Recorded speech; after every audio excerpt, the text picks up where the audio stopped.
Functions हैं, क्योंकि x कुछ भी रखने पे ये कुछ ना कुछ आउटपुट देते हैं, तो what we are putting that is input which is mathematically called domain, and what sin x makes that function, तो कुछ आउटपुट मिलेगा, that output mathematically called range, domain range।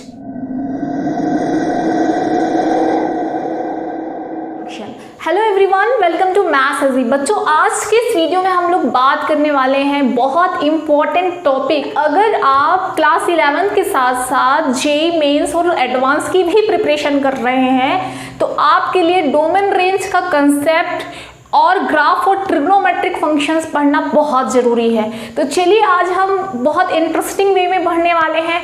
तो चलिए शुरू करते हैं ग्राफ ऑफ ट्रिग्नोमेट्रिक फंक्शन।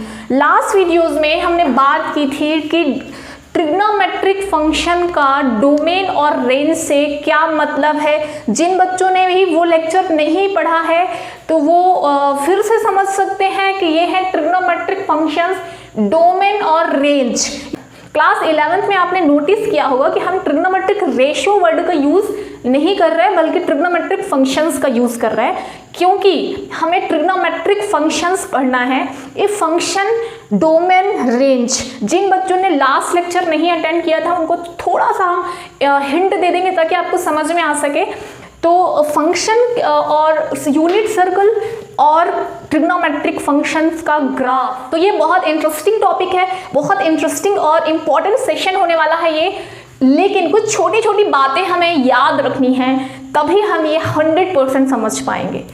उसमें से पहला है कि भाई ये ट्रिग्नोमेट्रिक फंक्शंस क्यों हैं, क्योंकि वैसे तो ये रिलेशन फंक्शन का टॉपिक है, फंक्शन ट्रिग्नोमेट्रिक, क्योंकि 10th लेवल पे तो आपने पढ़ा था कि ट्रिग्नोमेट्रिक रेशियोज होते हैं। तो ट्रिग्नोमेट्रिक फंक्शंस के बारे में डिटेल में हमने लास्ट वीडियो में पढ़ा था। अगर आप बहुत डिटेल में अच्छे से समझना चाहते हैं आप उस लेक्चर को जरूर देख लीजिए।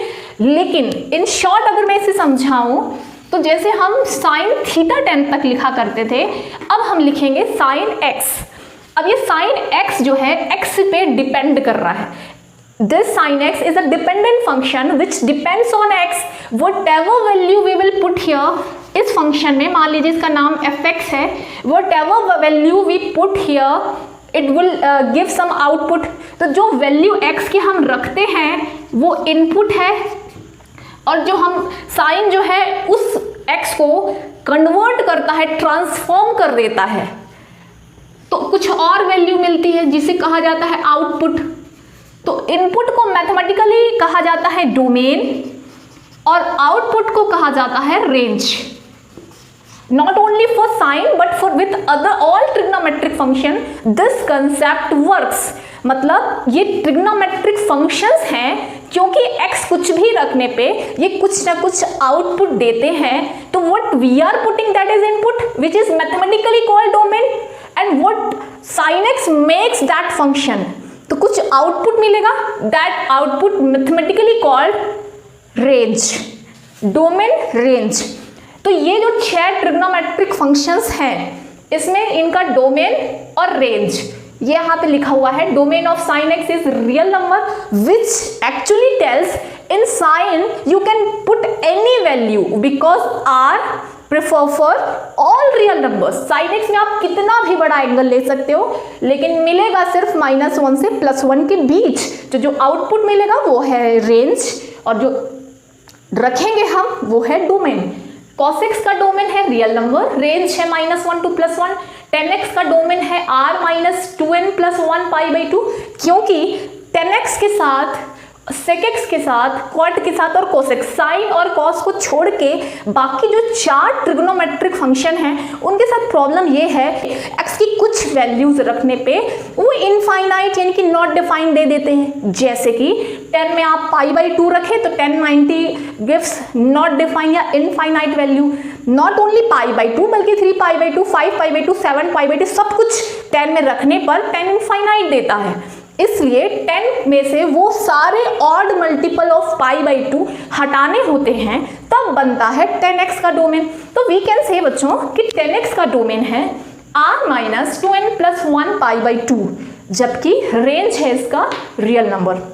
कॉट में से कौन इनफाइनाइट बनाता है उसको?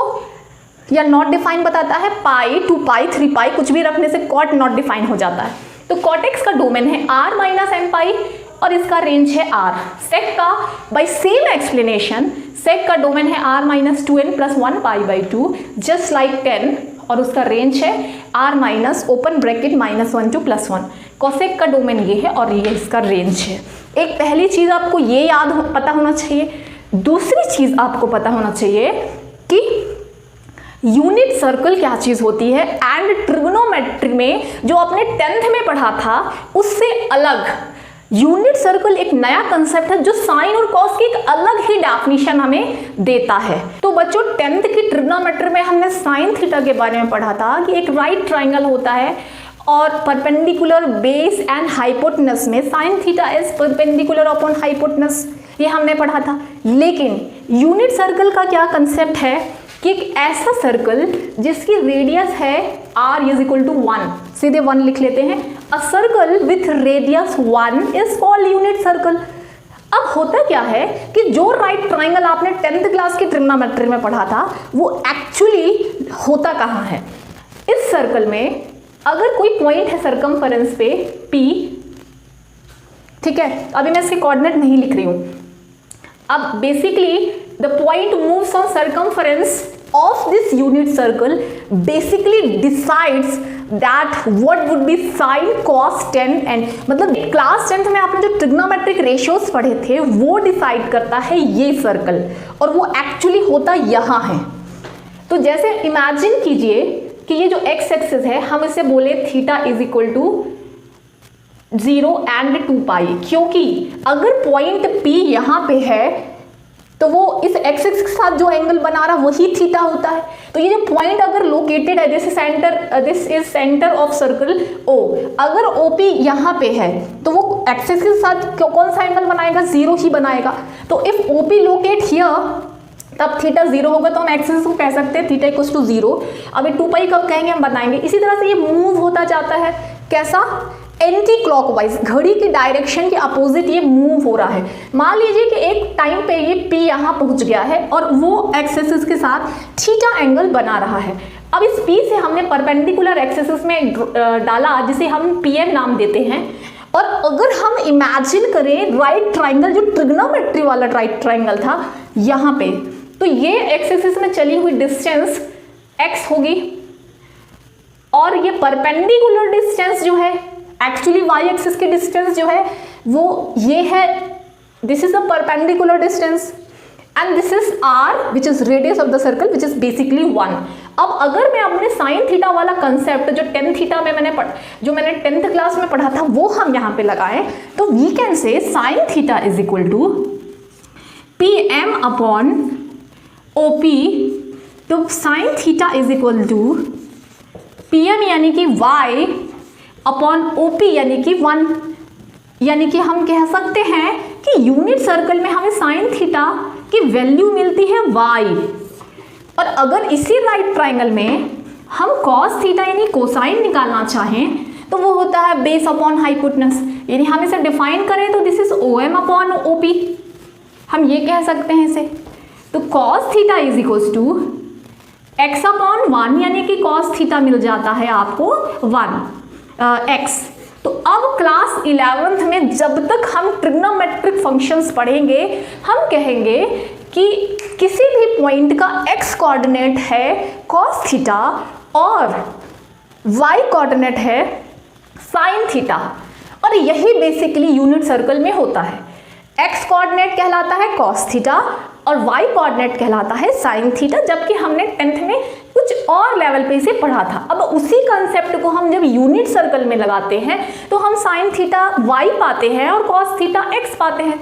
अब चलिए थोड़ा सा यूनिट सर्कल को समझते हैं जिससे आपको 0 से लेकर 360 तक के एंगल्स ऐसे चुटकियों में बनाने मिल जाएं।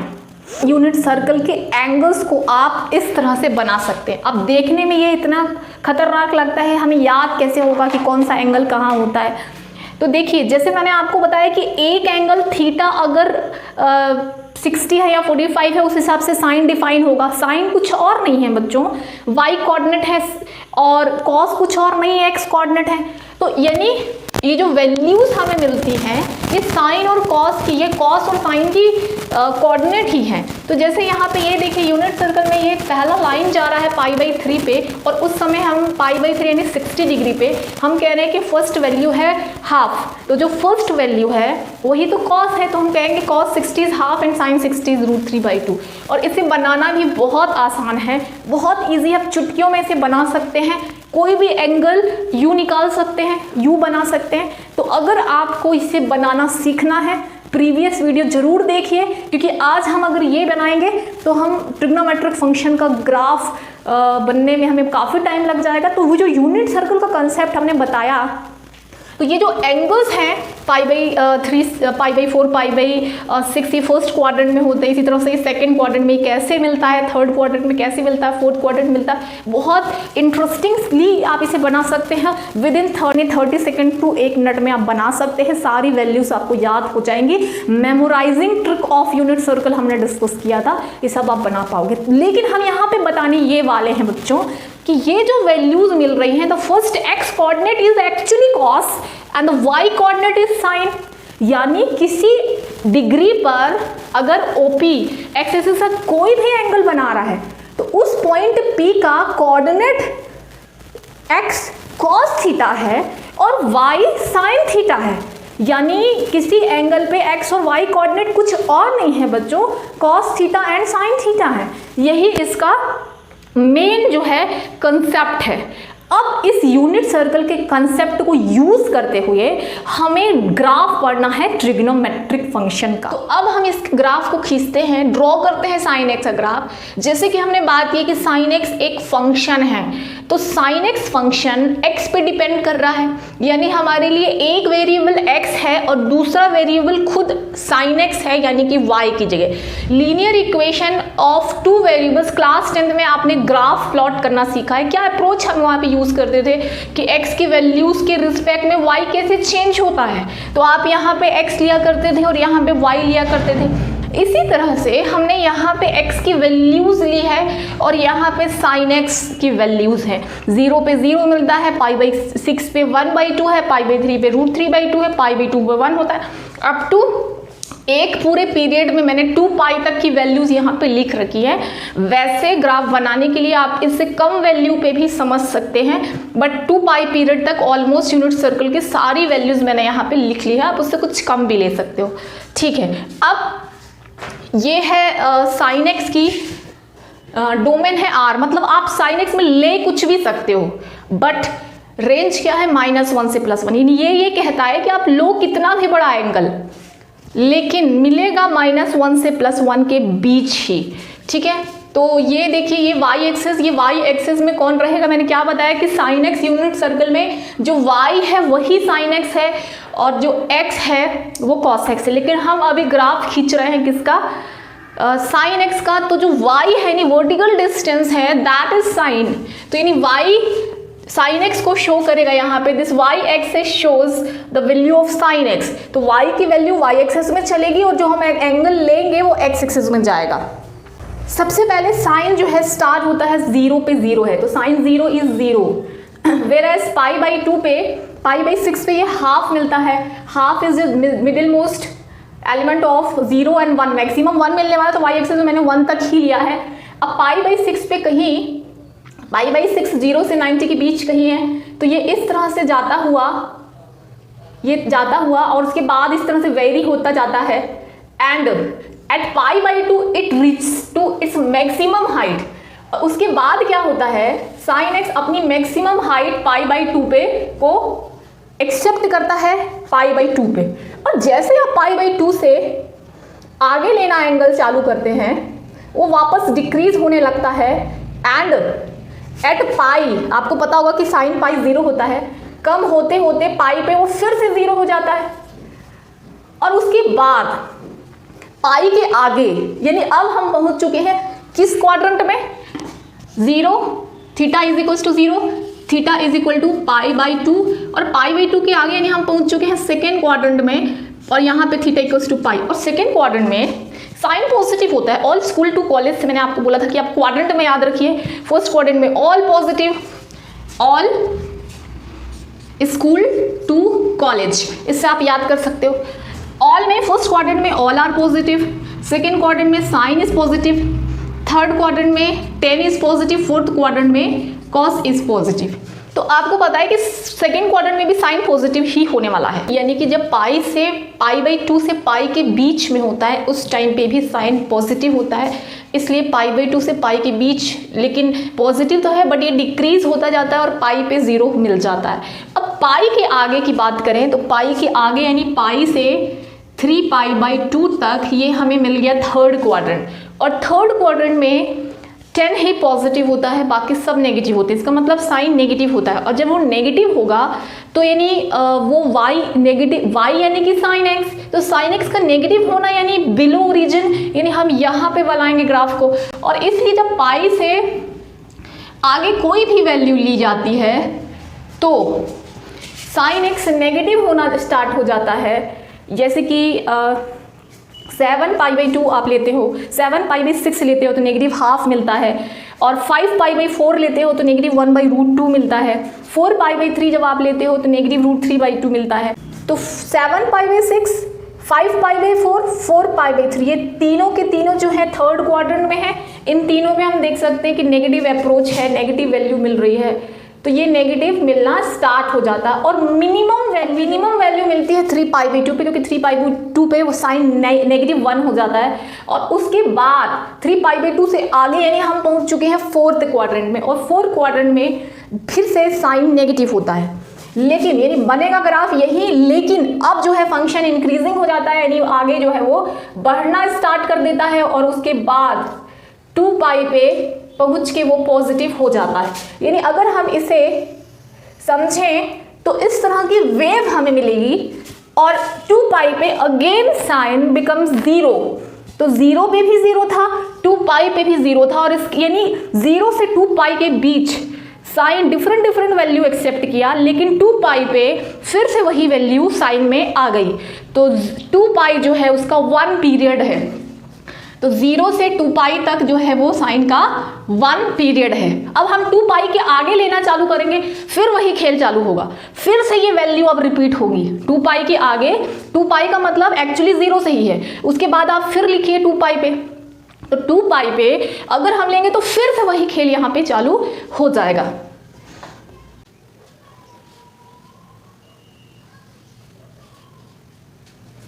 अब 2π के आगे फिर से ये सारी वैल्यूज रिपीट होंगी, और फिर वही वैल्यू मिलना चालू होगी। तो 2π के आगे मैं यहाँ फिर से बनाती हूँ, यहाँ पे हम अभी इसको ऐसे शो कर सकते हैं, the same way we will get after 2π।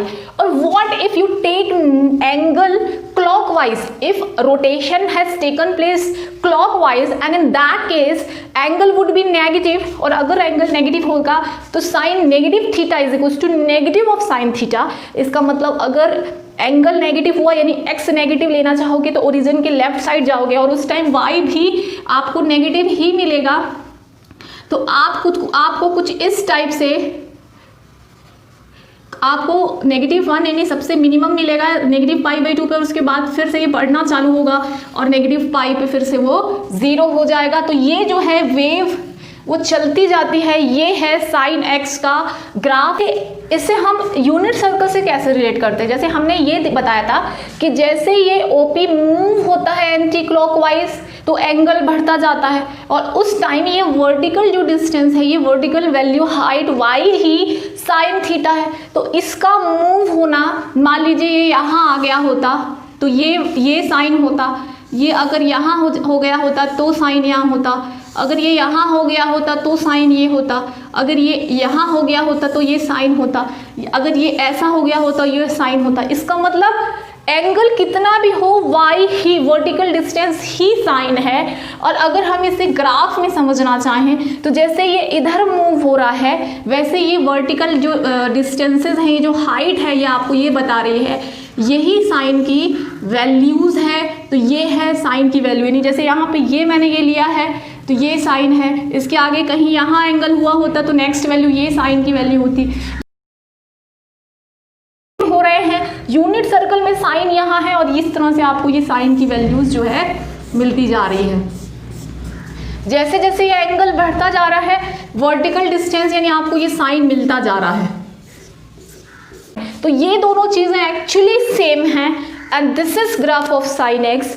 अब मैं इसे पूरी वेव बनाती हूँ ताकि आपको 2 पाई पीरियड जो है एक्सप्लेन किया जा सके। आप देख सकते हैं कि हम ये यहाँ पे स्पेशल चीज़ क्या नोटिस कर रहे हैं कि पाई पे 0 है, 2 पाई पे 0 है, 3 पाई पे 0 है, 4 पाई पे 0 है, 5 पाई पे 0 है। तो यहाँ पे अगर हम इसे एक रिजल्ट बोलना चाहें तो sine n pi is equal to 0। एक बात तो ये हुई, एक जनरलाइज वैल्यू, एक जनरल सोल्यूशन इसका यहाँ से ये मिलता है। और दूसरी वैल्यू हम यहाँ पे, तो पहला रिजल्ट हमने sine n pi equal to 0 notice किया।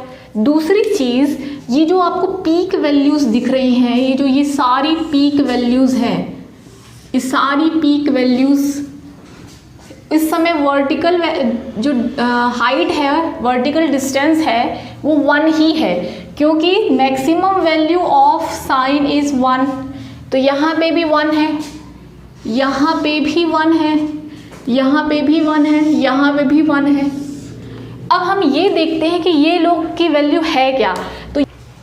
तो पाई बाई 2 के बाद पूरे के पूरे 2 पाई पीरियड्स के बाद फिर से ये 1 हो जाता है, यानी जो वैल्यू साइन की पाई पे थी 2 पाई ऐड करने के बाद भी सेम होती है, और इसी तरह से उसमें फिर से 2 पाई ऐड करने के बाद फिर वो वैल्यू 1 मिल जाती है, उसके बाद फिर से उसमें 2 पाई ऐड करने के बाद 1 हो जाता। यानी हम ये कह सकते हैं कि what ever sign x is, जो भी साइन पाई बाई 2 की वैल्यू है वही साइन पाई बाई 2 प्लस 2 पाई की है, और उसके बाद फिर 2 पाई और फिर से 2 पाई ऐड कर दीजिए, तो साइन पाई बाई 2 की वैल्यू जो है वही साइन प्लस 4 पाई की है।